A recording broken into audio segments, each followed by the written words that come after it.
Assalamu alaikum, sir. My name is Masuma and I'm final year MBBS student.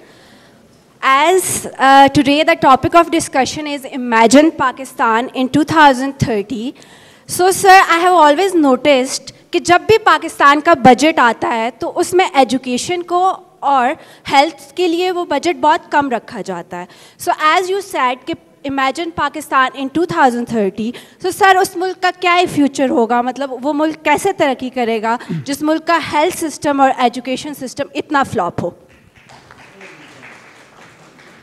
بالکل ٹھیک ہے, میں تھوڑی سی وضاحت کے ساتھ اس کو اگری کرتا ہوں.